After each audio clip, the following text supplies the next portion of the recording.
teman-teman peserta sekolah Samara di kelas hari ketiga hari ini, kita lanjutkan dengan materi peran ayah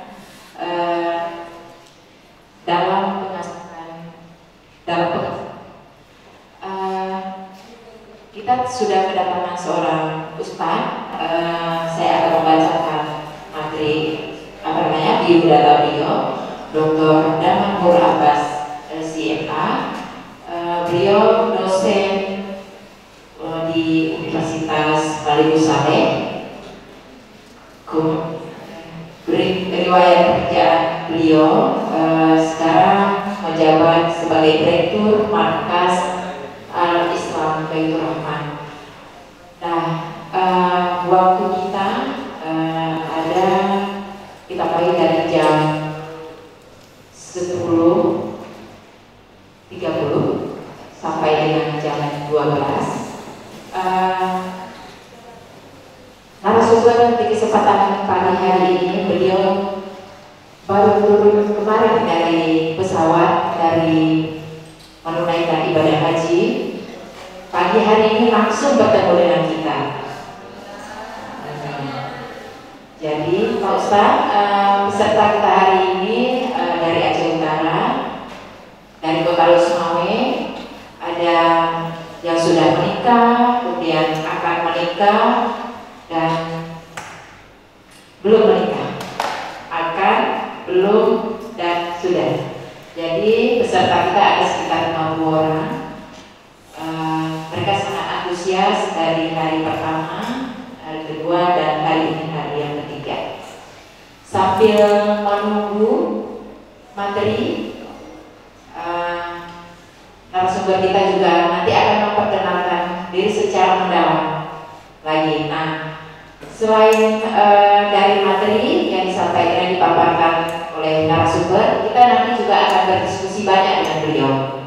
Jadi jika ada pertanyaan-pertanyaan yang masih mengganjal, silakan ditulis di sana. Nanti akan kita diskusikan di sesi yang terakhir.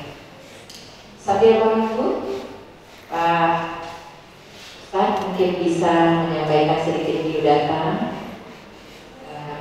Waktu dan tempat saya persilakan. Assalamualaikum warahmatullahi wabarakatuh. Alhamdulillah, alhamdulillah ini nikmati muslimat wal fadlu dan rasulullah wa barakatuh la ilaha illallah wa huwal haq anzil 'alaiha wa la tushrik biha wa takun minkum ummatun yad'una ila al-khair wa ya'muruna bil ma'ruf wa yanhauna 'anil munkar wa ulaika humul muflihun. Wa asyhadu anna Muhammadan 'abduhu wa rasuluh بلغ الرسالة وأدى الأمانة ونصح الأمة وكشف الأمة حتى أتانا اليقين أيها كنهارها لا يزيغ عنها إلا هالك. اللهم صل وسلم وبارك على حبيبنا وشفيعنا وزهدنا ومولانا محمد وعلى أزواجه أمهات المؤمنين وذريته وآل بيته وأصحابه أجمعين. رب اشرح لي صدري ويسر لي أمري واحلل عقدة من لساني يفقهوا قولي وما بعد. Terima kasih Husna, ini merupakan adik saya semenjak menjadi mahasiswa dulu aktif dan sampai dengan hari ini masih aktif, terlibat aktif di HDI dan semua kegiatan para ibu-ibu sering dibantu oleh Husna. Ya.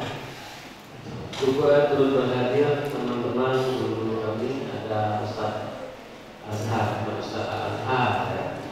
Ustaz Azhar sudah menikah. Nah, jadi beliau ini kami panggil waktu di Mesir dulu, beliau adalah senior saya. Beliau kami panggil dengan Al-Hanan Al-Amin, sangat kritis dan romantis orang. Cuma saya, ikannya cuma saya tulis.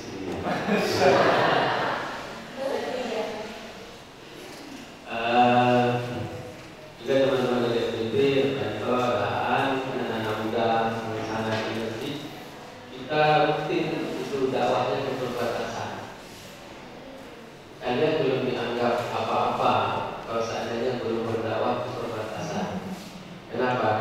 sama orang yang sama sekali tidak pernah mandi 2 bulan.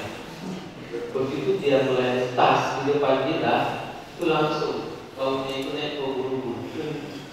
Begitulah seseorang yang tidak bersentuhan dengan syariat. Maka beruntung hari ini, alhamdulillah kita semua hadir dalam keadaan bersyariat. Nampak ceria, wajahnya mengeluarkan cahaya. Itu sebabnya kenapa? Karena ada Rasulullah SAW. Kalau nggak ada Rasul, semuanya tidurnya di paret. Ya. Apa tidur di rumah waktu nggak ada uang, baru pulang ke rumah. Tapi begitu ada uang, semuanya tidur di paret. Itu disebabkan kita tidak bersentuhan dengan. Baik, boleh ditunjuk tangan siapa yang mau menikah sekali lagi? Nggak ada. Yang sudah menikah, yang sudah menikah, tunjuk tangan. Yang sudah menikah.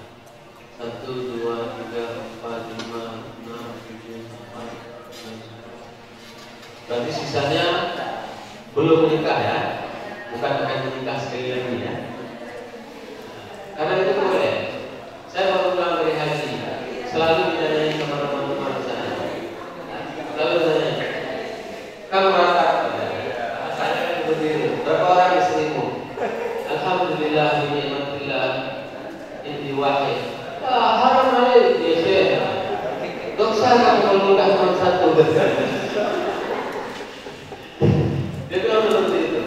Ternyata bagi mereka itu semuanya menikah 4. Kenapa? Mereka ingin memaksimalkan slot yang diajarkan oleh Nabi Muhammad. Karena punya kemampuan pada dirinya dalam mendidik anak, kemampuan pada dirinya dalam mendidik istri, kemampuan finansial, sehat badan, semuanya ada. Masalah adil itu tidak akan pernah adil. Kenapa? Karena Allah sendiri yang mengatakan, ya, tidak akan pernah kamu bisa adil. Dalam hal berdua, dekat Rasul saja, cemburu istri itu luar biasa. Nanti kalau misalnya saya diminta materi bagaimana istri Rasul dan cemburunya, akan saya jawab. Ini tentang peran ayah saja. Nah, pertama sekali para ayah. Ini para ayah kan sedikit ini. Seharusnya yang banyak ayat ini para ayah. Karena Allah itu bersumpah dengan kita. Apa sumpahnya? Ada yang tahu? Ada yang tahu sumpah Allah tentang kita para ayah? Nggak tahu. Belum siap jadi ayah. Untung masuk kelas sama. Ya. Kalau enggak selesai. Kalau enggak selesai, maka ini penting sekali. Ikut kelas ini penting sekali. Siapapun yang mau menikah, ikut kelas ini. Allah bersumpah dengan kita, wa walidim wa ma walad. Ya, itu sumpah Allah. Allah bersumpah demi para ayah dan demi para anak-anak dari ayah tersebut. Para mufassirin kalau misalnya kita ingin membaca buku tafsir, mereka itu berbagai macam pendapat. Itu sumpah kepada Nabi Ibrahim. Pelajaran terpenting bagi kita pada saat kita berbicara tentang bagaimana cara mendidik anak. Kualitas pendidikan yang ditanam oleh seorang ayah itu yang paling hebat adalah kualitas pendidikan yang ditanamkan oleh Nabi Ibrahim. Tidak ada pertemuan yang sesingkat itu yang membuat seorang anak kualitasnya hebat, kecuali pertemuan yang ditanamkan dan diberikan oleh Nabi Ibrahim kepada sana. Ini menunjukkan apa? Bukanlah kebersamaan membuat seorang anak itu bisa hebat. Tetapi dari materi apa yang ditanam oleh seorang ayah, itu yang akan membentuk karakter. Nabi Ibrahim bersama Nabi Ismail itu cuma 4 kali. Itu apa ya? Ketemu pertama, ngomongnya apa? Ini itu ani asbabuka, farduma datara. Wahai anakku, aku bermimpi, aku melihatmu. Di mana kita di dalam hati ini ada. Disitulah posisi diskusi antara seorang ayah dengan anak. Hari ini ada diskusi itu. Ada diskusi itu antara seorang ayah dengan anak. Narkoba orangnya. Itu diskusinya. Nah, kamu punya rokok enggak? Kau silah sama ayah. Ayah kau nak boleh. Kau ini bayar apa?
Kalau kelas 2 SMA tidak mau sholat, itu berarti kan kebablasan. Seharusnya umur 7 tahun dia tidak sholat, pukuli dia.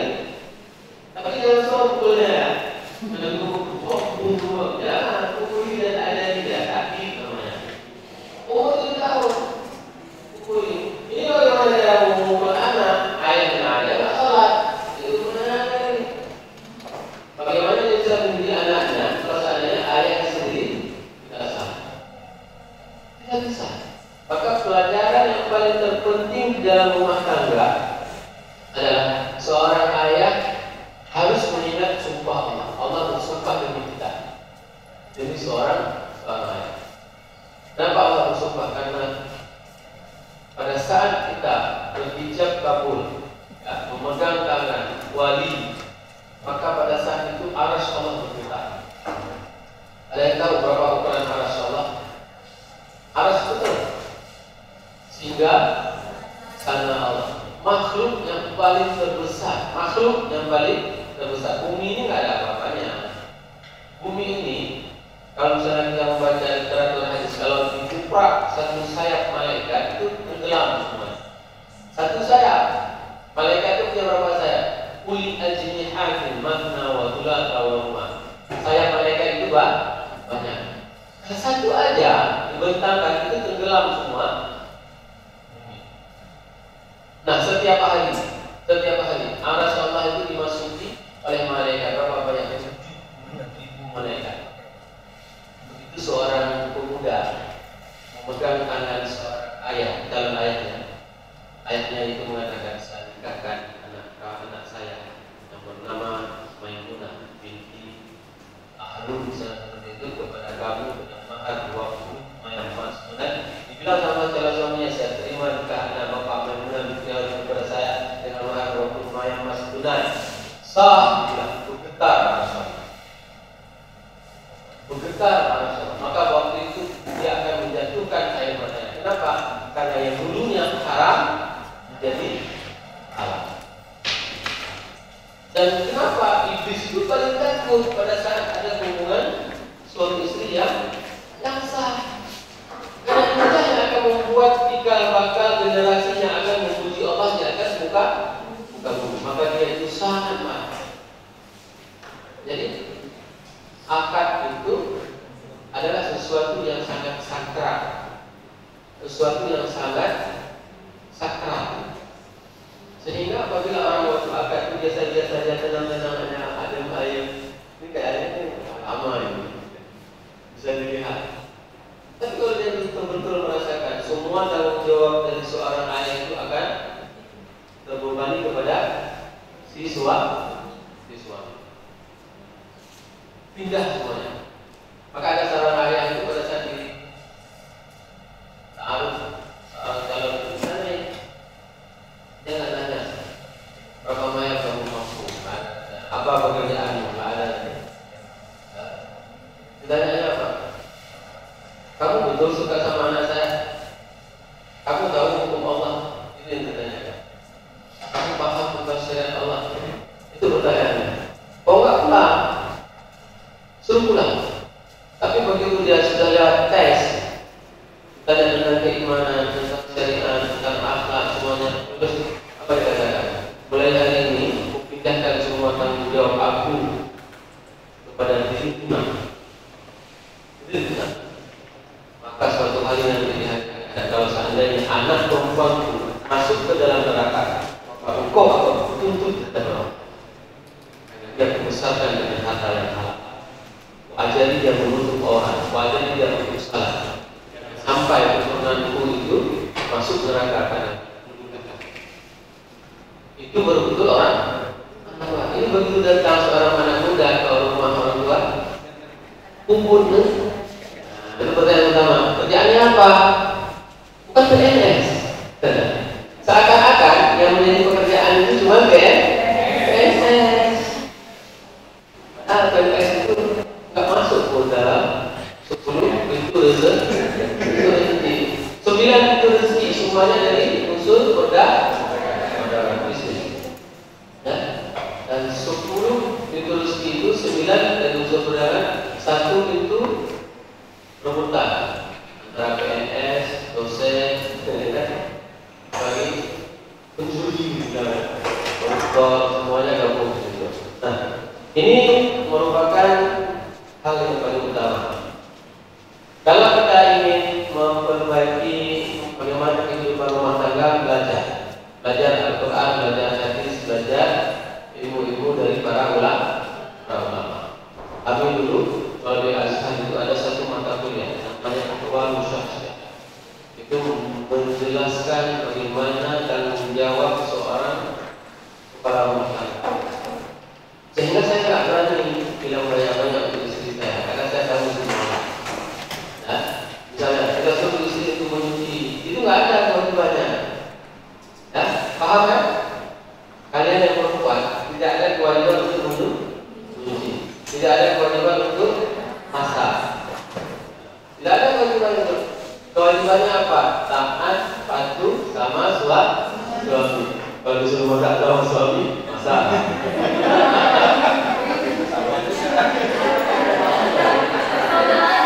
Enggak sama.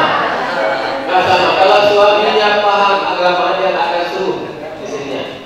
Ya, tak akan dia suruh gosok istrinya, suruh nyuci. Itu bukan tugas suami, itu tugas Mitsubishi. Ya. Mesin itu tugas semua sudah tidak difungsikan. Jadi tidak benar kalau seandainya istri itu berkisah hanya hal-hal seperti itu. Belajar rumah tangga Rasul. Istri Nabi Zainab itu mempunyai usaha souvenir, ada UMKM, sehingga ibunda Zainab itu paling banyak sedekahnya dan membuat cemburu para istri yang lain. Kalau misalnya pergi umrah sama kan iklan, saya akan jelaskan di mana Muhammad Rasulullah SAW. Rasul itu setiap pagi dia keluar jalan akan mengunjungi setiap hijrah Mahathir ini. Sekarang sudah dipagari, nggak boleh lagi. Nah, setiap jalan di situ dia akan singgah ke setiap kamar istrinya. Yang paling lama pas masuk ke dalam kamar ibunda Zainab. Kenapa? Karena ibunda Zainab sanggup mandi dan menyuapi Rasulullah SAW. Seperti saya lebih dari ibunda Zainab. Kenapa bisa lebih? Karena ibunda Zainab punya pendapatan lebih. Bermakna apa? Apakah wanita apabila sudah menikah dilarang bekerja? Tidak. Yang dilarang naik kelapa. Karena itu bukan pekerjaan wanita. Dan itu saya temukan. Demi Allah saya temukan di Aceh. Apa dibilang kurang emansipasi wanita di Aceh? Itu EU. Ya. Saya waktu tsunami berada di Sabah, saya temukan satu desa itu wanita yang naik kelapa. Astagfirullahaladzim. Sungguh keras kehidupan ini. Wanita naik kelapa. Coba bayangkan, yang laki-laki di mana? Semuanya warung kopi. Itulah ternyata kita. Orang-orang di pesisir Aceh agak keras kehidupannya. Nah, di dalam buku Kaifa Yu'minul Quran Al-Hayat itu dijelaskan bagaimana Al-Quran itu menjelaskan tentang prinsip-prinsip di dalamnya. Sepertiga pertama Al-Quran itu menjelaskan tentang pemahaman dan karakter pribadi. Ini yang salah dalam kita hari ini. Kita belajar Al-Quran itu tidak pernah dari pertama tahun dulu. Belajar Al-Quran itu dari pertama itu dibukukan, sehingga yang kita pelajari adalah semuanya tentang prinsip kenegaraan. Maka timbul di dalam pemahaman kita harus berdiri negara Islam. Padahal tidak benar Rasul mengajarkan tentang berdiri negara Islam, tapi yang paling terpenting adalah bagaimana Rasul mengajarkan bagaimana supaya pribadi itu kokoh. Yang kedua adalah berkaitan tentang sosial. Yang ketiga adalah baru berkaitan tentang negara. Nah, bagaimana mengajar? Apa tugas seorang ayah? Yang pertama sekali adalah mengajarkan tentang iman. Ya. Lihat bagaimana pesan Nabi Ibrahim. Wawassa biha Ibrahim banihi wa Ya'qub ya bunayya inna Allah astafa lakum ad-dina fala tamutunna illa wa antum muslimun. Ini yang harus menjadi wasiat. Wasiat siapa? Seorang ayah mewasiatkan anaknya. Bukan wasiatnya menyodong mati itu nak tanam pelang di kampung itu. Bukan itu wasiat. Ya. Kalau aku mati nanti kebun itu bukan itu wasiat. Wasiat yang paling terpenting yang harus ditanamkan oleh seorang ayah kepada anak itu memastikan anaknya untuk bisa dan pasti hidup dengan agama Islam. Itu wasiat yang paling penting. Jadi seorang ayah itu memastikan jangan sampai saya dan seluruh keturunan saya itu dalam keadaan syirik kepada Allah. Kenapa? Ini kamu jadi pertanyaan. Ada nggak kira-kira yang di dalam ruangan ini, yang pernah meminta lahir dalam keadaan Islam? Kadang warung request Pak Miron, mak duduk lahir dong ya, jadi belum. Nggak ada, nggak pernah kita bisa minta request lahir dalam keadaan laki-laki ataupun perempuan. Semua kita dipilih oleh Allah untuk lahir ke atas muka bumi dan diberikan nikmat yang namanya Islam. Pernah minta? Enggak, tapi Allah berikan. Maka mintalah kepada Allah. Agar apa? Agar juga kita seluruh generasi kita, keturunan kita mati dalam keadaan Islam. Ini harus kita tanamkan selalu kepadanya. Jangan sampai kau melakukan perbuatan-perbuatan yang membuat engkau jauh dari Allah. Saya teringat ada salah seorang ibu. Dia tidak bisa berperan banyak karena yang ada dari dia hanya doa. Suatu salah seorang anaknya terlibat dalam hal yang keluar dari jalur narkoba. Apa yang dilakukan saat itu? Dia nasihati. Sampai kapan nak kamu melakukan perbuatan ini? Sampai kapan nak kamu akan melakukan perbuatan ini? Kapan kamu tobat? Setiap hari ibunya bermunajat, meminta doa kepada Allah supaya anaknya ini tobat. Dan apa yang terjadi? Si anak tersebut punya anak, lahir anak, dan dia tidak tahu anaknya sudah bisa mengaji. Coba bayangkan, ada seorang ayah, anak belum besar, umur 5 tahun, tak tahu sudah bisa mengaji. Telepon sama anaknya, ya pulang ya. Oh ya, dia sama ayah, anaknya sayang sekali. Pulang ke rumah. Pas maghrib, bilang anak perempuan, ya salat jemaah kita ya. Boleh nak? Dia bilang sama dia, sebenarnya saya bisa berdiri sembahyang. Saya berdirilah sembahyang. Memang maghrib bersama anak perempuan saya yang masih rumah. Lagi disaut amin sama anak perempuannya. Setelah sembahyang dia bilang, nak perempuan aminnya nggak besar. Nampak kan alim ayatnya? Padahal narkoba. 1 hari, 2 hari salat berjamaah sama anaknya. Hari ketiga, hari terakhir dia salat sama anaknya. Besok pagi anaknya demam masuk rumah sakit, sore meninggal dunia. Dan dia tidak tahu anak perempuannya sudah bisa mengaji. Coba bayangkan, anak lepas petir, lepas belum, nggak pernah open. Sehingga apa? Itulah hidayah yang paling mahal bagi dia. Selama ini aku tidak pernah sembahyang, mencari rezeki. Istilahnya seperti ini sekarang. Saya Ustaz, kalau ada uang, rezeki dia bilang, nyenapeng yang babah itu, lompok babah itu, bacok banknya. Begitulah beraninya. Begitulah, dimanapun ada uang dia kejar. Siapapun yang menghalangnya dihabisi. Begitulah. Tapi karena dia jauh sekali sama Allah, ditegur sama Allah, supaya apa? Kembalikan. Kamu terlalu jauh sama saya. Cara kembalinya sangat menyesatkan. 3 hari cuma ketemu sama anak, meninggal dunia. Disitulah dia baru sadar betul-betul bahwasanya ternyata anak ini adalah peringatan bagi dia. Jangan sampai nanti kita setelah berkeluarga terulang kasus ini sama kita. Itu yang saya ingin sampaikan. Jangan sampai anak itu berulang diambil sama Allah. Kenapa? Gara-gara kita tidak dekat sama Allah. Apa dibilang sama Allah? Enggak layak kamu punya anak. Kamu didik pun enggak, maka kamu ambil kembali. Ya kan? Maka ini yang kita lakukan. Sehingga apa yang dilakukan? Ini yang anak yang paling besar. Teganya di ruang tamu. Setiap dia mulai goyang, tidak mau semayang, tengok anaknya, langsung termotivasi lagi. Itu yang membuat dia hijrah. Maka untuk kalau seandainya dia orang tersebut ditegur oleh Allah, dan hari ini doa untuk anaknya sudah sangat tinggi. Kemarin waktu dia masuk ke Raudah, saya ajari cara berdoa. Berdoa di Raudah itu pernah masuk Raudah.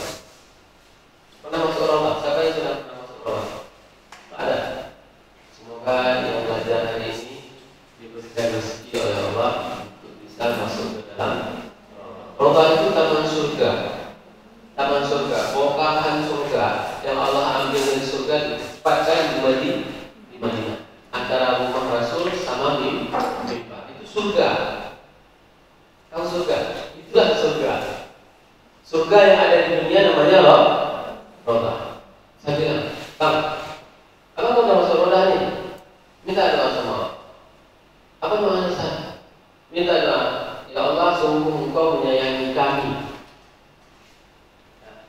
Di dunia saja Engkau masukkan kami ke dalam surga. Jangan sampai di akhirat Engkau tidak memasukkan aku dan seluruh keluargaku di dalam surga. Betul kan? Di dunia saja kita sudah dimasukkan ke dalam surga. Semoga nanti di akhirat kita juga beserta seluruh keluarga besar dimasukkan. Dan di doa itu kita minta supaya ada generasi kita yang bisa menjadi imam di Masjid Nabawi, yang dengar suaranya setiap hari oleh Rasulullah SAW. Ada jemaah kita, begitu dia dengar imam Masjid Nabawi itu bacaan yang enggak bagus, menurut dia, Alhamdulillahirabbil alamin, Rahmanir Rahim. Baca ibunya. Itu komentar. Saya bilang yang jadi imam di situ bukan apa sembarangan. Orang yang jadi imam di masjid itu adalah orang yang memang sudah seleksi secara pilihan.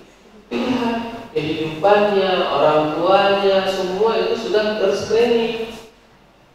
Maka siapapun yang menjadi imam di situ itu adalah imam yang didengar suaranya setiap hari oleh Rasulullah. Pintar. Pada saat kita berada di Raudah itu sudah ada generasi kita yang menjadi imam di masjid tersebut.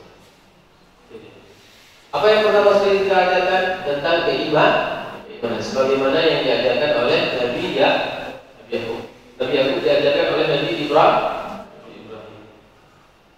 Dan yang kedua, sebagaimana Luqman mengajarkan kepada anaknya, "Qala Luqman li ibnihi wa huwa ya'iduhu ya bunayya la tusyrik billah, inna syirka la dzulmun 'adzim." Pelajaran yang paling terpenting yaitu adalah jangan menyekutukan Allah. Hari ini paling banyak sekutu itu bukan lagi berhala. Sekutu itu adalah istri. Ya? Dan mereka semua tergabung dalam ikatan suami takut istri. Ya? Maka suami takut istri. Kalau udah digeledah sama istrinya, ya. Udah. Jadi Tuhan mereka itu adalah istri mereka. Begitu dibilang sama istrinya, "Bang, tengok tuh bang, tetangga sebelah bang, barusan ganti gelang bang. Abang tunggu apa lagi? Itu udah versi muda. Ibu dia mencuri di kantor, mencuri dari mana, mencuri bawa pulang, akhirnya ada gelang untuk istri. Bukan seperti itu. Jadi kesyirikan itu banyak bisa terjadi di dalam tatanan kehidupan seseorang. Dan ini ditanamkan. Misalnya anak udah disekolahi, mau masuk kerja, harus sogok, ya kan? Ini termasuk dalam hal kesyirikan. Ar-rashi wal mutashi finnar. Sehingga ada ustaz yang buat itu juga, nggak berdosa sogok. Tidak pernah ada dalil bahwasanya ada dosa sogok menyogok. Kenapa? Karena sogok menyogok langsung masuk neraka. Ada dosa di sana. Jadi bahaya sekali pemahaman apabila seseorang itu tidak memahami tentang tauhid, tentang kebergantungan ya, pada Allah. Jadi hebatnya Rasul ya, beliau itu menasihati para sahabat yang masih muda belia ya, itu dengan nasihat-nasihat yang spektakuler. Contoh misalnya, begitu ada seorang anak muda yang naik bersama Rasulullah dalam tunggangan, apa yang dikatakan oleh Rasul? Ya ulam, wahai anak muda, wahai anak kecil, ittaqullah. Ya. Pernah nggak sekarang hari ini seorang ayah ngantar anaknya naik sepeda motor, bang, misalnya anak pertama kan, abang harus takut sama Allah. Pernah nggak pembicaraan naik sepeda motor seperti? Nggak ada. Pembicaraan sepeda motor naik mobil kucing garong. Nyanyinya dalam mobil kucing garong ya. Entah apa lah misalnya cinta satu malam. Itu nyanyian bersama anak di dalam kendaraan. Ini yang paling bahaya. Bukan nilai-nilai dan prinsip-prinsip keiman. Iman seharusnya yang ditanamkan pada saat dia sedang berkendaraan dengan anaknya. Tanamkan nilai-nilai itu. Kalau misalnya kendaraan kita ini, kalau seandainya tidak diizinkan oleh Allah, pasti dia akan macet. Pasti kita akan tabrak, pasti kita akan seperti ini. Tapi semuanya ini akan berjalan lancar pada saat Allah mengizinkan semua perjalanan kita. Maka pada saat kita melakukan perjalanan, ayo kita syukuri, bertasbih kepada Allah. Bingung anak kita dalam berdua. Pulang ya. Nah, tapi kita nggak ada urusan. Urusan kita adalah menyampaikan materi, mengisi. Kenapa? Karena suatu saat dia akan tercas kembali. Dan ini terjadi. Saya di Amerika 2007 dapat scholarship. Nah, ada salah seorang teman itu sudah jauh sekali dibawa lari sama Gentit. Tahu Gentit? Taman sini. Ya. Apa yang terjadi dia di Amerika? Dia mampu hilang semuanya hilang. Padahal dia dulu pernah di pesantren. Apa yang membuat dia bisa kembali ke nuqtatul intilaq namanya, ke starting point? Pada saat dulu ayahnya pernah bilang waktu dia pergi ke Manasa waktu kecil, "Nak, kemanapun kamu pergi jangan pernah kamu tinggalkan Allah. Kemanapun kamu pergi kamu jangan pernah tinggalkan Allah." Itu yang terdengar dari ayahnya yang bilang. Sehingga apa? Pas dia lagi mampu berat, terdengar suara itu kembali. Nah, kemanapun kamu pergi jangan pernah kamu tinggalkan Allah. Itu namanya starting point. Sehingga dia sadar kebal. Semua orang punya masalah silap. Tapi yang sebaik-baiknya adalah pada saat kita menanamkan sesuatu yang baik pada anak kita. Dan menasehati itu terus, ya. Jangan menasehati anak itu jangan dibanding-bandingkan. Dan bagaimana Nabi Nuh yang anaknya itu sangat terpengaruh dengan didikan ibunya, tapi Nabi Nuh tetap menasehati anaknya. Ini paling bahaya. Ada dua madrasah, ada dua lembaga pendidikan terbesar, lembaga pendidikan si ayah dan lembaga pendidikan si ibu. Dan ini paling banyak terjadi. Si ayah pengen anaknya masuk ke pesantren, si ibu pengen anaknya masuk sekolah umum, ya kan? Dulu waktu kami masuk sekolah pesantren, apa bilang sama orang-orang, siapa yang sekolah pesantren? Gak jelas sih. Karena pesantren menjadi apa? Kayak yang taruh, ya kan? Kumpul nggak jelas, dipersepsikan seperti itu. Nah, tugas seorang ayah itu adalah tetap menasehati. Wa nada Nuh ibnuhu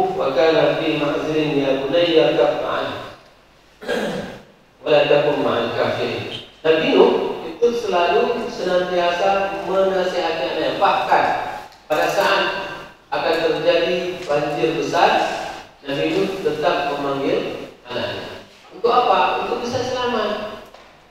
Nah, ini berapa banyak hari ini perkataan dari seorang ayah itu tidak mendidik, tidak mendoakan yang baik. Begitu anaknya misalnya agak sedikit aktif, ya kan? Apa yang didoakan oleh anaknya? Berkemah, begah mereka kata-kata, budak. Itu omongan orang tua. Memang anak bakat dong. Anak kandungan tuh. Nggak boleh. Tidak boleh orang tua mengeluarkan kata-kata sumpah serapah. Tapi yang harus dikeluarkan itu adalah sesuatu yang baik. Tuhan dan surga. Mereka keriting mak. Ya? Keriting. Pokoknya menyenapin piring buka, semua hancur di rumah. Main bola di rumah. Ada seperti itu kehidupannya kan? Tapi orang tuanya apa? Asal surga dulu. Karena itu adalah doa. Dan ini yang harus kita tanamkan di dalam rumah tangga.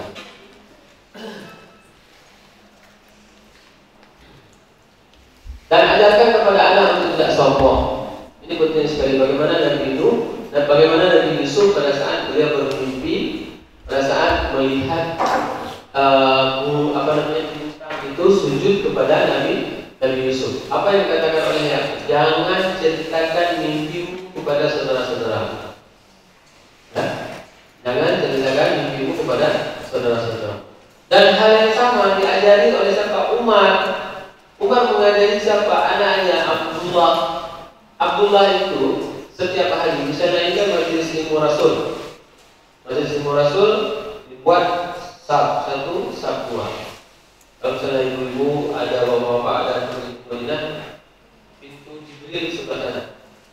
Malaikat Jibril masuknya dari sana. Masuk dari tengah dia, langsung ketemu sama Rasul. Maka di sana ditulis di bab Jibril. Itu tempat masuk Jibril. Oke? Ibnu Umar duduk di dalam majelis ilmu. Ditanya sama Rasul, bagaimana sopan santunnya? Ibnu Umar, Abdullah bin Umar. Siapa di antara kalian? Rasul buatkan kaki. Siapa di antara kalian yang tahu ada sebuah pohon yang fungsinya itu sama seperti manusia? Semua para sahabat yang tua-tua ini tidak ada yang tahu. Ibnu Umar mengatakan dalam dirinya, pohon tersebut adalah pohon kurma. Tapi dia tidak mau jawab. Kenapa?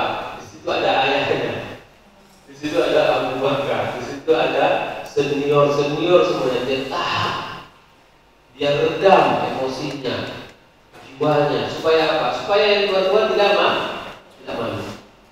Ini namanya kesopanan. Diajari itu, tidak mungkin tidak diajari, tidak mungkin dia bisa sendiri. Siapa yang ngajarinya? Ayahnya. Siapa ayahnya? Umar. Begitu Rasul masuk dalam majelis dari rumah Rasul, sana, keluar Rasul ke majelis ilmu, rumah Umar di depan.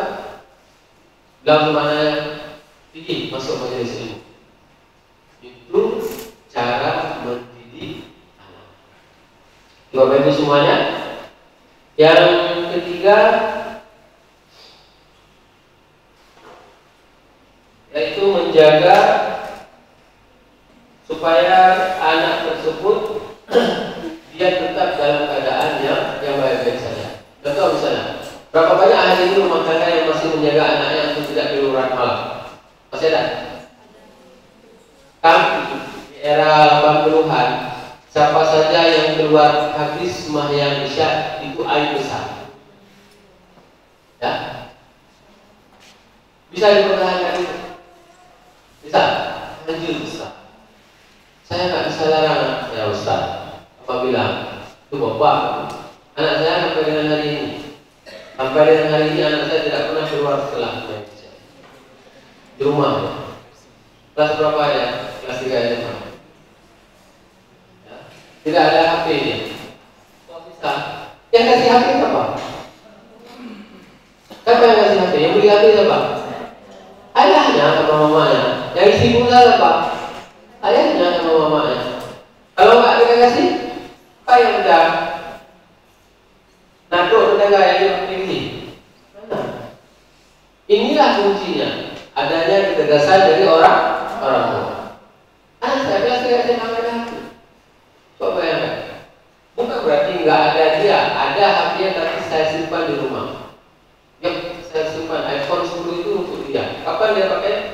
sampai ke rumah. Satu hari 2 jam. Setelah itu saya 1 tahun 2 jam berinteraksi dengan bilang nanti dia ketinggalan teknologi. Nggak ada. Anak muda sekarang diajarin 5 menit tahu dia semua teknologi itu.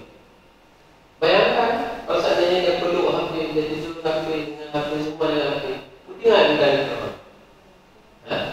Ada teriak sama orang tua. Jadi tidak ada alasan bagi kita untuk bisa menyekat mereka dengan hal-hal yang negatif. Ini yang harus kita menjaga. Bagaimana Nabi Yakub menjaga Nabi Yusuf? Pertama dia katakan, jangan bawa Yakub, jangan bawa Yusuf. Aku nanti khawatir dia itu akan diterkam oleh binatang buas. Dia gini sama saudara-saudara, kami akan jaga, kami akan buat ini, kami buat itu. Oke, kalau misalnya demikian, silakan. Nah, hari ini kita tidak pernah mau menjaga generasi kita. Kita lepas anak kita. Saya sedih.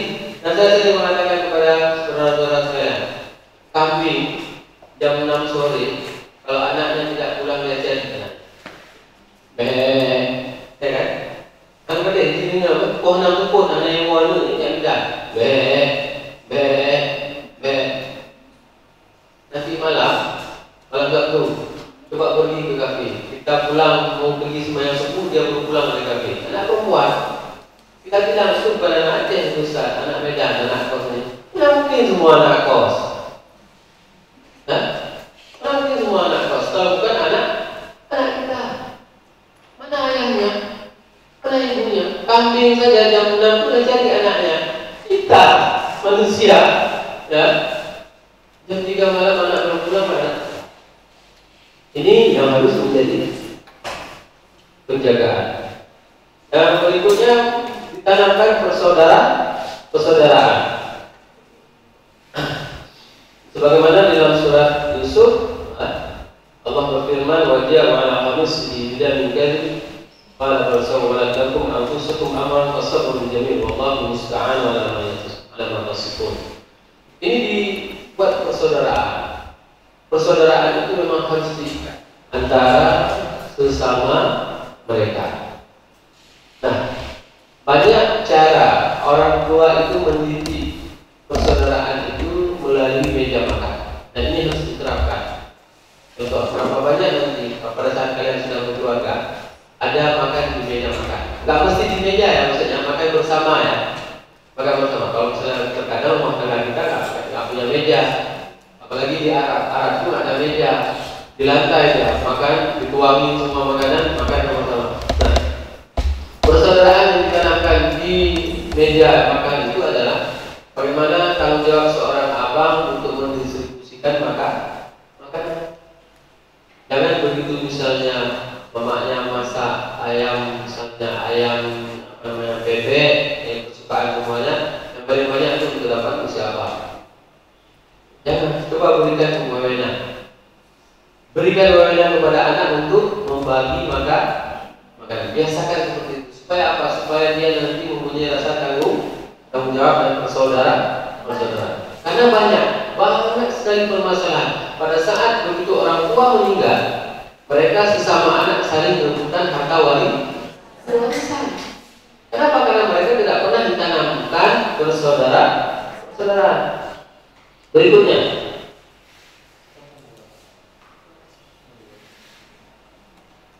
sifat amanah.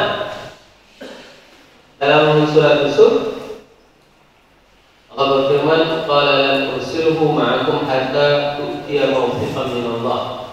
Maksudnya ada sebuah keyakinan oleh Nabi Yakub, beliau tidak akan mendelegasikan sebuah perbuatan kecuali sudah datang keyakinan dari Allah.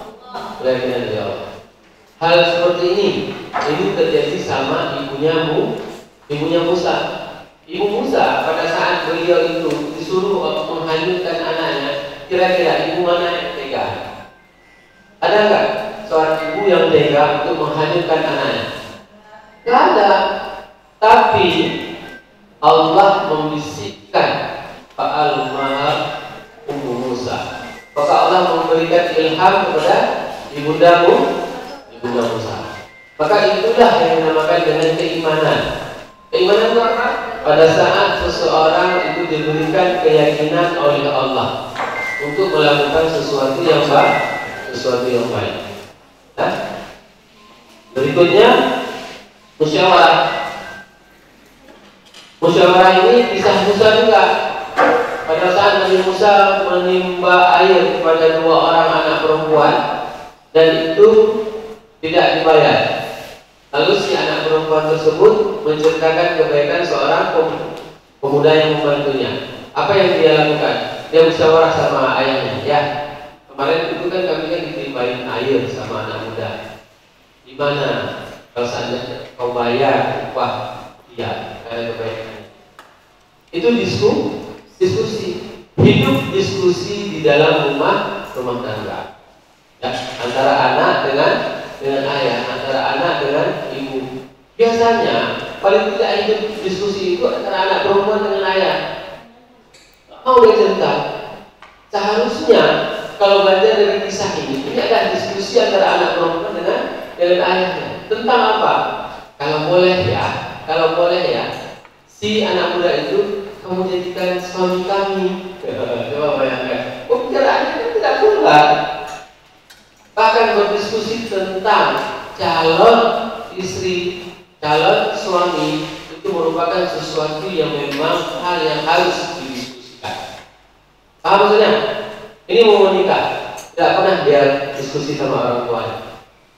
Tak pernah dia tanya, kenapa? Ini ada kisah, bukan cerita bohong ya. Kisah. Ada seorang anak yang hijrah. Kenapa hijrah? Karena dia dibuang oleh orang tuanya di umur 3 tahun. Itu orang Aceh. Di tanah Serambi Mekah. 3 tahun dia dicampakkan sama orang tuanya, dibuang. Sehingga pada saat dia tanya, siapa ayah saya? Ayah kamu udah mati. Kita mendengarkan. Benar sekali. Dan besar dia tumbuh seperti tersebut. Masuk penjara. Begitu masuk penjara, datang seorang laki-laki ke penjara tersebut menjamin dia untuk keluar. Dia tanya, siapa anda? Aku ayahmu. Apa yang dalam hatinya? Ayahku udah mati. Jangan sok-sok ngaku. Dari kecil dia sudah ditanam sama ibunya, sama neneknya, ayahnya sudah mati. Enggak nak, aku ayahmu nak, aku ayah resmimu, ayahmu dicerita semua ini, ibu gini. Cocok, sesuai dengan cerita. Akhirnya dia dikeluarkan sama ayah. Komunikasi sama ayahnya baik, cerita baik. Dapat hidayah. Hijrah dia.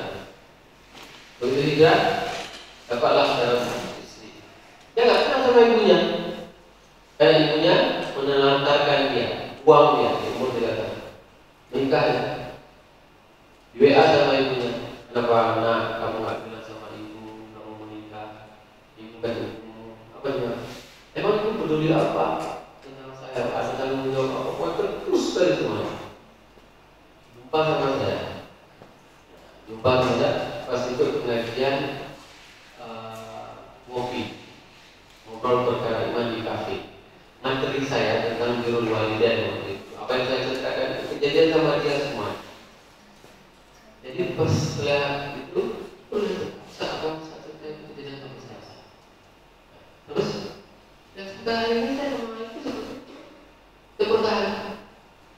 Jadi hijrah, saya bilang, kan gara-gara kamu hijrah, kamu menganggap ibumu itu jadi hilang.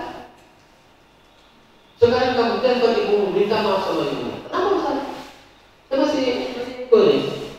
Kalau seandainya kamu berada di kakinya dan ditumbuk kamu, dibunuh kamu, sah kamu tidak hidup hari ini dan kamu tidak bisa mengenal, tidak bisa bermunajat kepada Allah, tidak bisa kamu sembah Allah. Begitulah ya, cekek kamu, campak kamu nampak, selesai. Tapi hari ini kamu tetap hidup. Kenapa? Karena kita menumpang di rahim orang tua kita. Kita maksakan dulu. Menangis di situ. Kenapa? Karena selama ini begitu dia sudah merasa hijrah, seakan-akan dunia ini, surga itu sudah ada kaptennya sama dia. Atau yang kaptennya sama ibu. Surga itu sama ibu kita.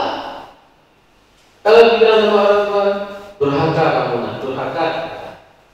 Nah, walaupun tanggung jawab seorang ibu itu memang harus bertanggung jawab. Kalau seandainya dia tidak bertanggung jawab, maka dia nanti akan diazab oleh Allah. Kita selaku anak tidak boleh mendurhakai. Makanya di dalam Islam berbuat baik kepada orang tua itu dikatakan dengan birrul walidain. Apa arti birrul? Birrul itu melakukan kebaikan tanpa putus. Itu namanya birrul. Kumpulan dari birrul namanya mabrur. Orang yang terus melakukan kebaikan sepulang dari haji, baru itu namanya haji mabrur. Tapi kalau begitu dia pulang haji tidak melakukan kebaikan, tidak mabrur hajinya. Ya? Maka begitu seperti dia menangis. Dan ini paling banyak kisah bagaimana seorang orang tua yang memang dia tidak mempunyai ilmu pengetahuan dalam mendidik anak. Tapi kita selaku anak tetap harus berbakti kepada orang. Apabila kita tidak mendidik anak, memberikan dia nafkah yang baik, menjaga dia, maka itu semua akan menjadi tanggung jawab kita nanti di hari akhirat di hadapan Allah.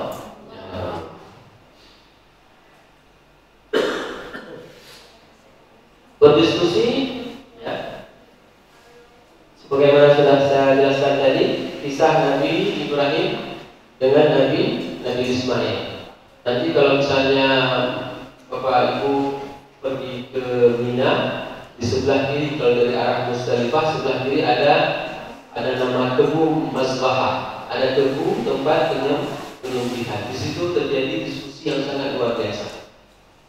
Setiap saya membacakan dialog antara Ibrahim dengan Ismail, itu pasti akan membuat kita sedih. Bagaimana tidak? Banyak orang tidak tahu hasil diskusi tersebut. Ya. Imam Ibnu Katsir di dalam tafsirnya dalam kitab Bidayah wa Nihayah itu menjelaskan, falamma aslama wa tallahu lil jabin. Pada saat keduanya Ibrahim dan Ismail sudah pasrah, wa tallahu lil jabin, dan dia ingin menggorok, menyembelih Ismail.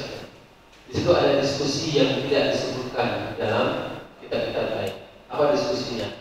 Pada saat itu Nabi Ismail berdiskusi kepada ayahnya, mengatakan kepada ayahnya, ya abati usyud ridha hatta la. Wahai ayahanda, ikatkan, kencangkan ikatanku hatta la aqani, sehingga aku tidak meronta. Kenapa tidak meronta? Nanti Allah mengira pada saat aku meronta, aku tidak setuju dengan syariat. Maka engkau ikatkan, kencangkan ikatanku. Coba bayangkan, itu diskusi. Ya, entah pas kamu sendiri ikat lebih kencang supaya aku tidak meronta. Kalau aku meronta, nanti Allah mengira aku tidak setuju. Waqfif anhu thawbak hatta la yatalaqqah min ad-dam. Fadarahu ummi fatahzan. Dan singkapkanlah bajumu. Pesan Ismail waktu mau disembelih, singkapkan bajumu wahai ayah.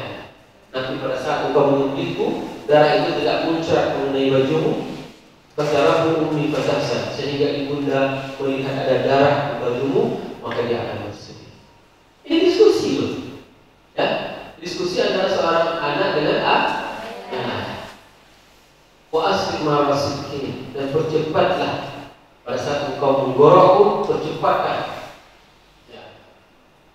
Hatta la takunu ahwalun alayya bil maut, sehingga aku tidak merasakan bagaimana pedihnya kematian tersebut. Coba seorang anak memesan kepada ayahnya, borok aku cepat-cepat supaya apa? Supaya aku tidak terasa sakit. Kalau kata apabila engkau kembali ke rumah, bapak salam beliau, maka sampaikan salamku kepada ibunya. Ini adalah pola diskusi. Sehingga apa? Pola diskusi ini menghasilkan sebuah syariat sampai dengan hari akhirat. Apa syariatnya? Berkorban. Kenapa berkorban? Karena berkorban merupakan bentuk kecintaan kita kepada Allah. Semakin besar pengorbanan kita, maka semakin besar bentuk cinta kita. Ini yang harus kita tanamkan hari ini. Allah tidak pernah meminta kepada kita untuk menyembelih anak kita. Begitu punya anak 4, kalau sampai 1 ya, setiap lipatan 4. Ada kan? Tidak ada. Maka apa yang disebutkan? Setiap kita punya anak, maka kita akan akikah. Setiap punya anak, kita akan berkurban. Setiap tahun kita berkurban. Kenapa? Jangan sampai nanti Allah minta anak kita sebagai korban. Banyak kan? Punya anak, tapi anaknya mati ditinggalkan. Kenapa narkoba? Itu kan korban. Kenapa? Karena kita tidak pernah mau berkorban. Nah, berikutnya habis. Silakan kalau ada pertanyaan. Waktu kita masih banyak sekali. Sungguh bermanfaat ya materi yang sudah disampaikan oleh Bapak Ustadz. Namun ini dan kisah-kisah nyata ya yang sudah disampaikan ke kita. Saya yakin teman-teman peserta ini cukup banyak pertanyaan yang ingin ditanyakan karena juga kita memang bagaimana ya pemulihan anak yang seperti kisah tadi yang sudah terkena dampak saat ini mereka mengalami kekerasan psikologisnya, kekerasan seksualnya di lapangan. Kita melihat, kita minta tip-tip ya dari Pak Ustadz juga nanti bagaimana kita apa yang harus kita lakukan terhadap ada anak-anak yang terlantar dan juga anak yang mengalami kekerasan fisik, psikis hari ini. Waktu kita cukup panjang, ada sekitar 43 menit lagi Pak Ustaz untuk berdiskusi. Ini satu persatu ya dulu Pak Ustaz langsung dijawab pertanyaannya ini. Atau nanti di ini sekarang ada berapa pertanyaan? Ya, silakan. Bismillahirrahmanirrahim. Assalamualaikum warahmatullahi wabarakatuh. Bapak Ustadz yang saya muliakan, hari ini adalah hari ketiga kita para angkatan sekolah Sarmara yang ketiga mendapatkan pencerahan dari Pak Ustadz, dan alhamdulillah ini pencerahan yang menurut saya sangat menyentuh hati. Meskipun banyak peserta yang ngantuk-ngantuk, tapi ketika Pak Ustadz membicarakan realitas sebenarnya yang terjadi selama dalam pembentukan karakter seorang ayah itu dapat tersampaikan ke kita. Pak Ustadz, saya tidak memperpanjang mukadimah, tapi saya ingin mungkin bisa disebut ini berdiskusi ya, karena saya tidak menutup kemungkinan di dalam konflik Aceh itu banyak ditinggalkan anak yatim ya. Kalau bicara soal peran ayah, ada banyak sekali anak perempuan yang tidak mendapatkan peran ayah. Contohnya Pak Ustadz lah anak saya yang sebentar lagi akan berumah tangga, dia akan mencari walinya untuk mendapatkan hak sebagai wali nikah. Jadi saya sebagai ibu yang tunggal berperan sebagai orang tua, ayah sekaligus ibu. Ada rasa di mana tidak bisa memberikan banyak kasih sayang, banyak pengetahuan segala macam. Tapi ini sudah saya lewati prosesnya hingga dia berusia 22 tahun. Nah, mungkin di bagian ini saya akan tersentuh Pak Ustaz. Saya minta maaf teman-teman. Tapi karena sadari bahwa seorang ibu tunggal bisa mendidik. Konsepnya hanya satu, berserah dirilah pada Allah, karena apapun yang Allah berikan itu yang terbaik buat kita. Dulu saya waktu dia masih kecil Pak Ustaz, saya mengeluh ya, kenapa di usia 14 tahun harus ada anak, harus ini itu, melihat proses perubahan ini segala macam. Tapi ketika saya menyadari kedua orang tua saya pergi, dia tak berganti. Yang hati yang menemani saat kita susah senang. Dan alhamdulillah dia juga hadir di hari ini. Nah, ketakutan saya yang paling terbesar adalah Pak Ustaz. Ketika nanti dia berumah tangga, Pak Ustaz tadi menyebutkan ya, seorang ayah menyerahkan haknya kepada sang suami. Nah, mungkin itu tidak mampu saya bicarakan nanti di hari di mana dia akan bersanding dengan pendamping hidupnya. Namun saya berharap semua orang yang diberikan kemuliaan oleh Allah menjadi orang tua tunggal setidaknya memahami bahwa mendidik anak itu bukan hanya tugas seorang ayah, tapi juga tugas kita sebagai seorang ibu. Kita bisa melakukan itu apapun bagaimanapun peran kita sebagai perempuan, meskipun syariah tidak membenarkan kita keluar malam saat ada anak yang sakit segala macam, tapi itu semua terbantahkan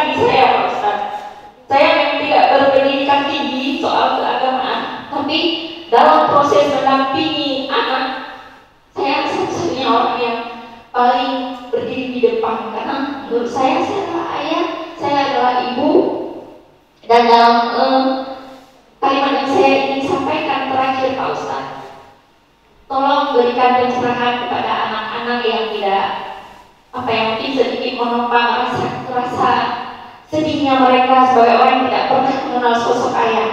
Karena hari ini si yatim itu hadir di sini Pak Ustaz. Jadi bagaimana nanti tips ketika dia berumah tangga apa yang belum sempat saya sampaikan mungkin bisa Pak Ustaz share di sini. Saya akhiri wabillahi wal hidayah. Assalamualaikum warahmatullahi wabarakatuh. Terima kasih teman-teman. Ya, terima kasih Kakak Smoini. Ada lagi yang ingin bertanya atau langsung saja?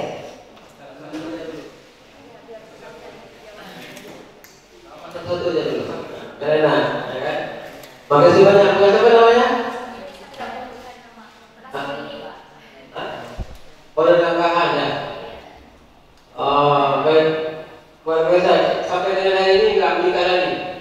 Enggak. Alhamdulillah. Ya, bukan. Inilah kehebatan seorang ibu. Mohon maaf ya, kalau bapak begitu meninggal istrinya 1 bulan, cinta sekali, masih teringat. Bulan kedua sudah agak lentur. Bulan keenam kagum. Sudah lupa. Kalau ibu itulah seorang ibu. Saya dibesarkan sama ibu karena saya meninggal ayah di umur 12 tahun saya. Dan banyak sekali para lelaki yang datang ke rumah saya, ke rumah ibu, minta nikah. Tapi saya dengar dan meminta, belum ada kawin, belum ada kawin. Kenapa? Karena ibu saya punya prinsip dan dia belajar agama. Siapa saja seorang ibu yang janda, ya, dia mendidik anaknya, maka dia akan dimasukkan oleh Allah ke dalam surga tanpa hisab.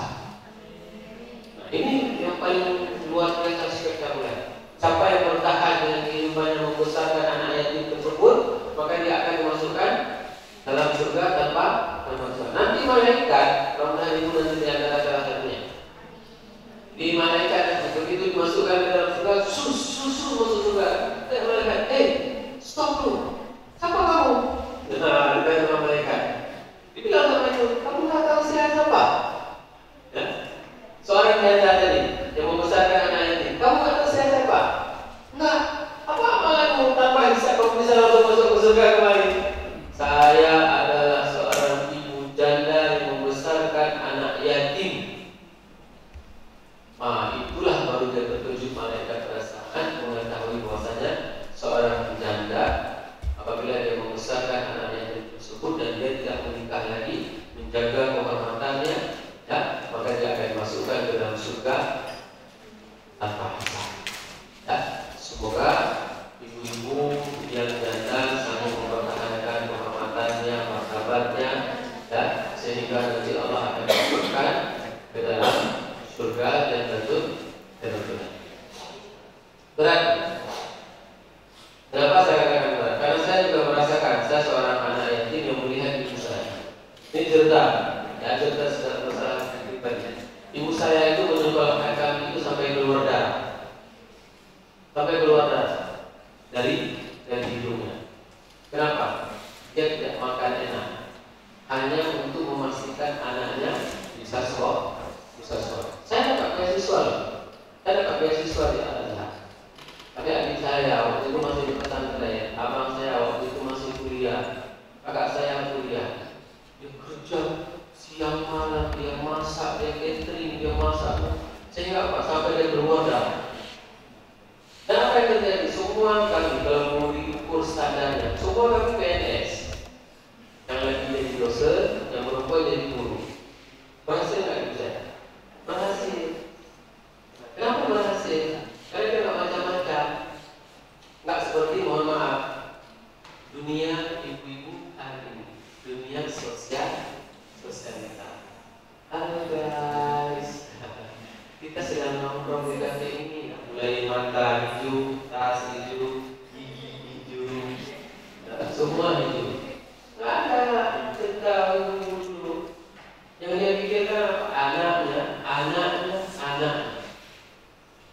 Dan saya katakan, ada seorang ibu datang kepada saya, anaknya kena narkoba. Saya tahu bukannya, tahu berapa kali direhab? 9 kali. Nah, obat. Nah, saya bilang obatnya hanya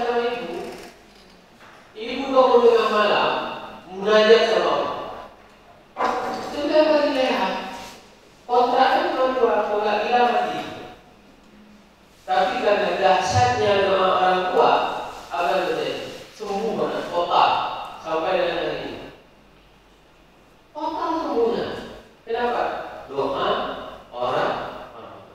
Dibilang sama ayatnya pasti, Bang, ini terakhir ayat tembus obat untuk orang. Setelah ini habis semua harta. Dan tanggung jawab ayah di hadapan Allah sudah selesai. Kalau kamu bilang, biarlah. Kalau kamu mati, matilah. Itu kita bermakna sungguh ya. Kenapa? Karena usahanya sudah maksimal.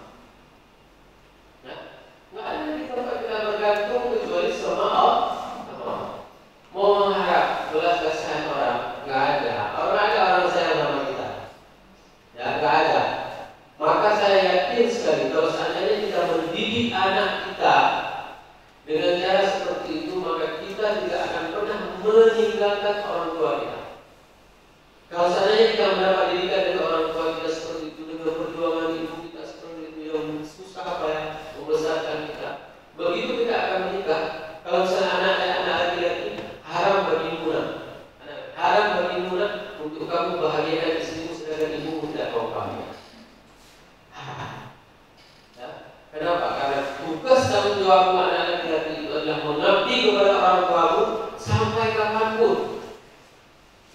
Dan saya bilang sama istri saya itu dipilih sama ibu saya yang sudah melanglang kemana-mana, tapi istri itu dipilih sama ibu. Kenapa? Saya yakin sekali yang dipilih sama ibu saya itulah yang paling bagus.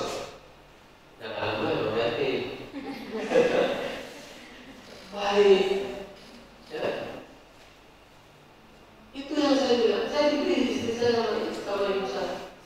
Udah pergi kemana-mana, udah dikasih jodoh sama siapapun, sama itu. Kenapa saya pilih sama pilihan ibu? Karena ibu kita tidak akan pernah mau menjerumuskan. Dulu kami tidak ada media sosial ya. Begitu misalnya kenalan, dikasih Ustaz, ini ada dokter, dikirim foto. Saya kesana Pak sama Mama. Mak, bisa ya Mak? Jawabannya seperti udah dibilang nggak ada saya. Pakai apa orang katanya? Kalau udah dibilang jangan. Begitulah saya taat sama ibu saya.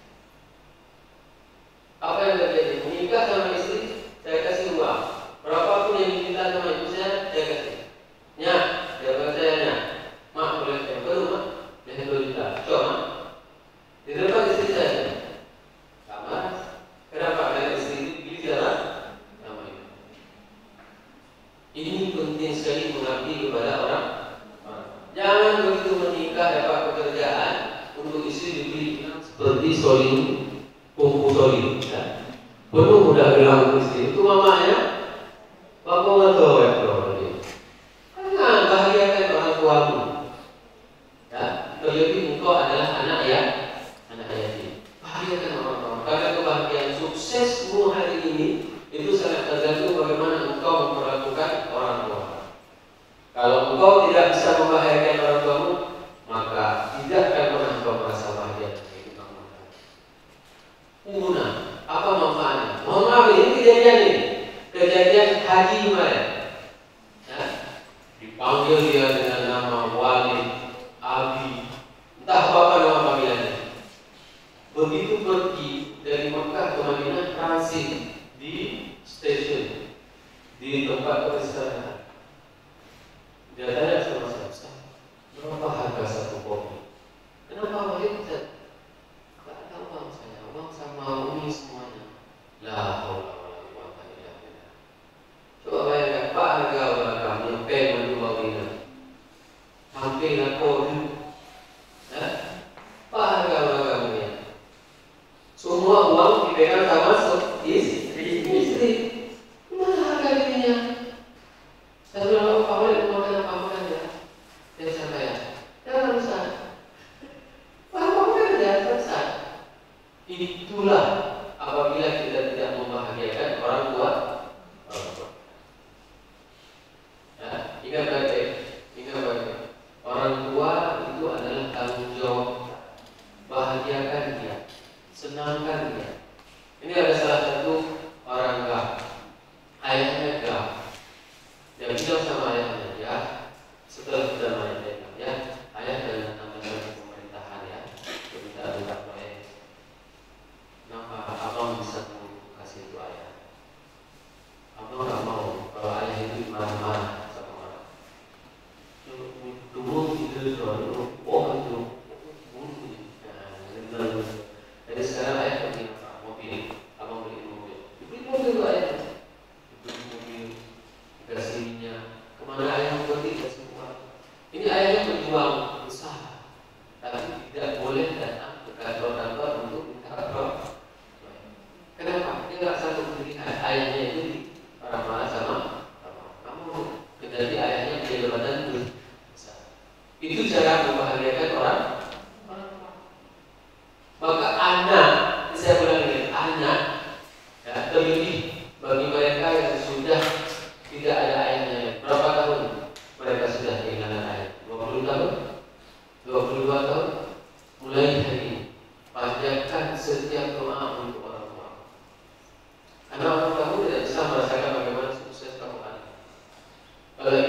sama ibu.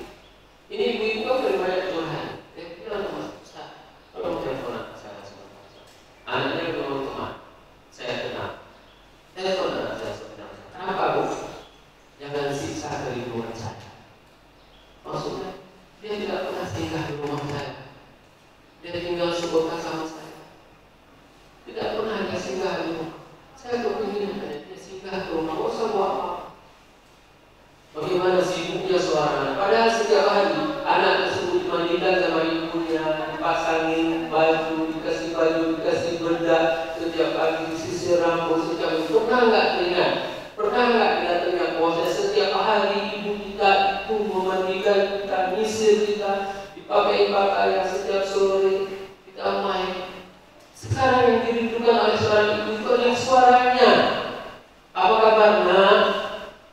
Pulang kita ke rumah dia, tengoknya kita, itu sebuah kebahagiaan yang sangat luar biasa bagi dia. Dia tidak menginginkan sesuatu dari kita, harta dia tidak inginkan. Tapi yang dia inginkan itu adalah bagaimana perhatian kita. Bahkan ada seorang ibu pada saat anaknya lulus sekolah di luar negeri, dia bilang jangan pergi. Kenapa? Karena saya ingin pada saat nanti saya meninggal, kamu yang akan menjadi imam. Kamu yang akan memegang ibu pada saat nanti kau turunkan jasad ibu ke dalam liang lahat. Sebagaimana setiap malam ibu pegang kepalamu, ibu tidurkan kamu. Setiap pagi ibu mandikan kamu. Nanti pada saat ibu meninggal, kamu yang akan mandikan ibu nak. Itu adalah harapan orang tua.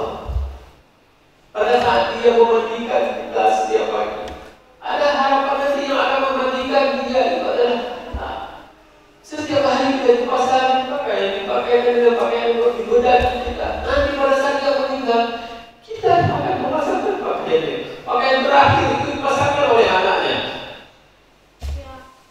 Nanti pada saat dia mengajarkan kita salat, nanti pada saat yang akan menjalankan itu adalah dia anak.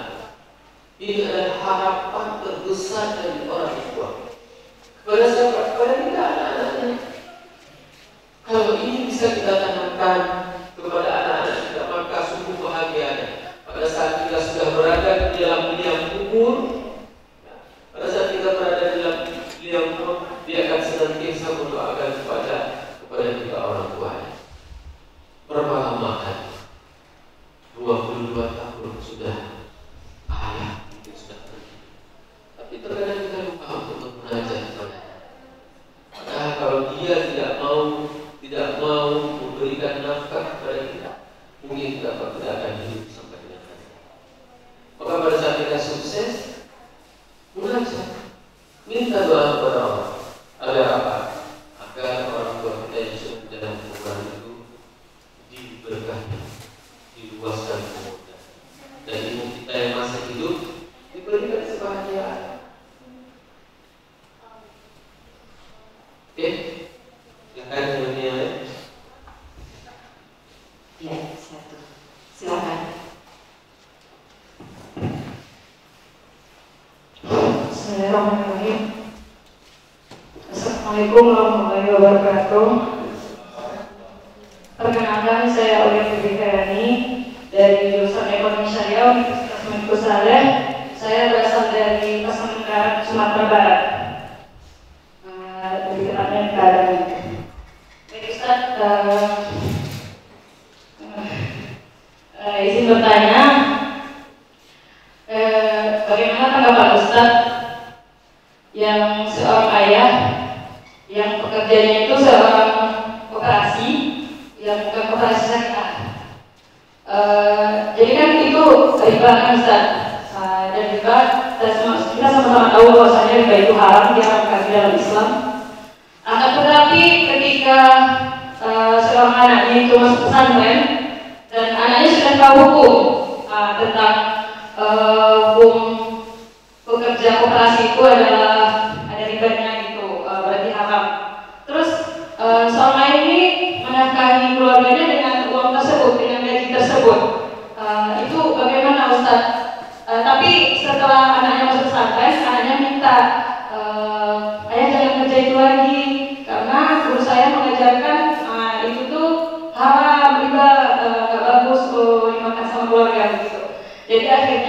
seorang ayah ini berhenti dari pekerjaannya. Namun berselang selanjutnya seorang ayah ini nggak punya pekerjaan lagi. Jadi kan kalaupun ada pekerjaan cuman dapat seberapa. Nah, peran seorang ayah ini berhentilah sama seorang ibu sampai kami kuliah, 3 orang kuliah dari seorang ibu inilah. Terus jadi kan otomatis peran ayah sedikit hilang di situ karena seorang ayah ini yang memang pekerjaannya sudah terbiasa di bagian itu dan tidak mendapatkan pekerjaan yang tetap lagi, cuma sebagai pekerja petani. Nah, di dalam keluarga tersebut terkadang pasti terjadi cekcok, semisal si istri menuntut ke suami, selama ini saya yang menguliahkan anak saya sampai segini ini, kamu cuma kerja segini-segini doang, sementara saya kerja banting tulang pagi sampai malam, saya pengen saya begitu. Tetapi kami juga sebagai anak gak mungkin rasanya kan, karena ayah juga udah tua, mungkin menuntut yang lebih dari yang dia bisa lakukan. Tapi seorang ibu ini orangnya bukan bukan karena menuntut itu, cuma mungkin rela juga bekerja siang malam, tapi tidak bisa suami tidak bisa memenuhi apa yang dibutuhkan oleh keluarga. Mungkin Ustaz bisa memberi tanggapan yang sekiranya bisa menjawab dari pertanyaan ini. Sekian, terima kasih. Assalamualaikum warahmatullahi wabarakatuh.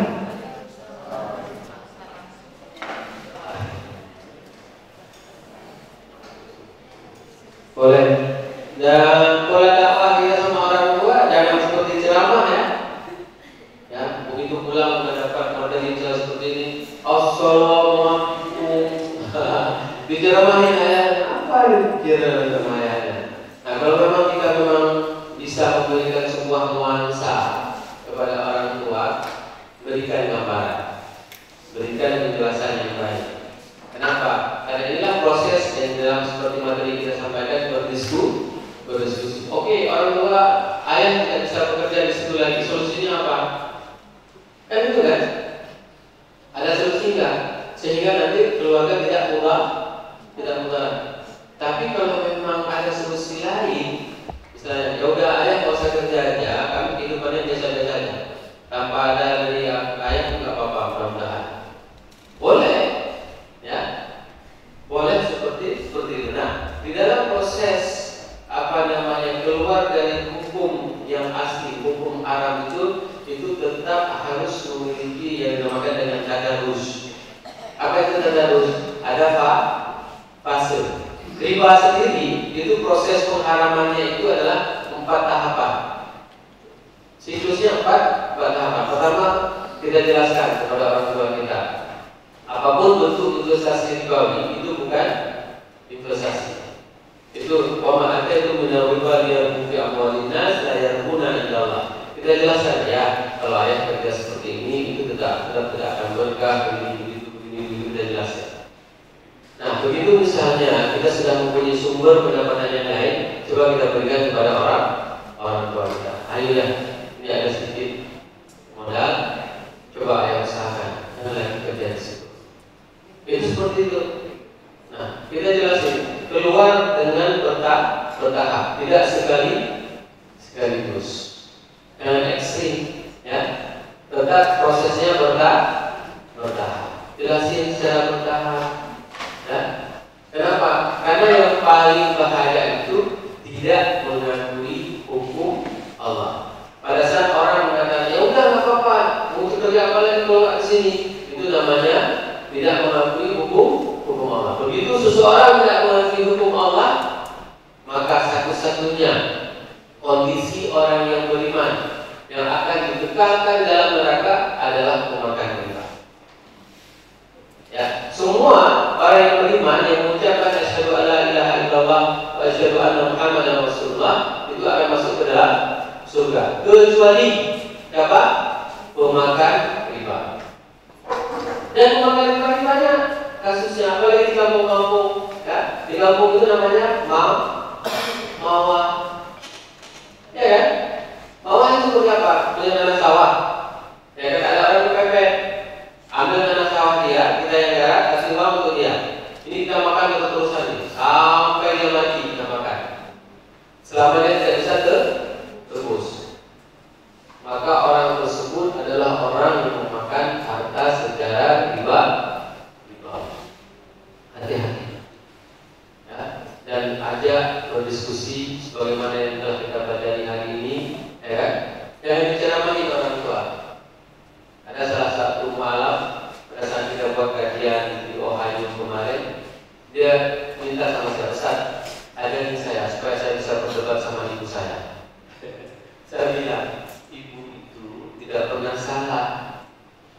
Tidak pernah salah ibu, tetap dia yang paling betul. Jadi caranya bagaimana? Caranya abang perbaiki sikap abang terhadap ibu. Kalau selama ini abang pulang ke kampung tidak pernah beli oleh-oleh untuk ibu, mulai hari ini pulang ke kampung beli oleh-oleh kesukaan ibu. Apa misalnya? Sepatu dia ke gereja, beli sepatu dia untuk pergi ke gereja. Yang paling bagus. Kan adiknya, kok baik kali anakku? Aku baik karena aku udah masuk Islam, Bu. Itu maksudnya dia. Ya kan? Dengan berubahnya sikap kita, maka ibu tidak akan berubah. Tapi kalau misalnya dia ceramahnya, ibu dalam keadaan kafir, firolah ibu dalam api neraka, itu apa kita sama ibu kita? Tak masuk ya, karena kita adalah posisi anaknya. Anak selalu salah di mata orang tua. Apa yang kau jadi nanggung? Kau nanggung makan pisang sama kau. Kawannya suami aku, keluar itu semuanya. Tapi kalau kita tunjukkan sikap kita, oh dia suka makan apa misalnya? Suka makan ayam KFC misalnya, ayam itu. Jadi apa kesukaannya kita penuhi sehingga dia akan berubah. Nah, oke, masih ada lagi? Satu orang lagi Bisa satu orang lagi, masih ada waktu kita. Ini kita datangkan Ustaz ini jauh-jauh, susah waktunya. Walaupun beliau ada di Kota Semesta, masih ada satu orang lagi, silakan.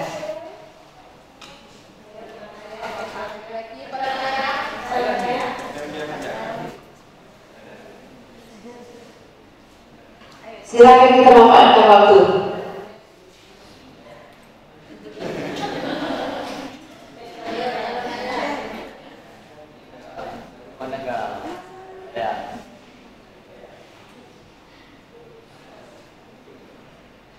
Tidak ada. Terima kasih kepada Pak Ustadz yang sudah menyampaikan materi yang sangat cukup bermanfaat di kesempatan siang hari ini. Berhubung karena waktu kita juga mau persiapan waktu Jumat, Pak Ustadz, terima kasih banyak. Saya yang memandu proses diskusi di kesempatan siang hari ini. Mohon maaf atas segala kekurangan. Billahi taufiq wal hidayah. Assalamualaikum warahmatullahi wabarakatuh.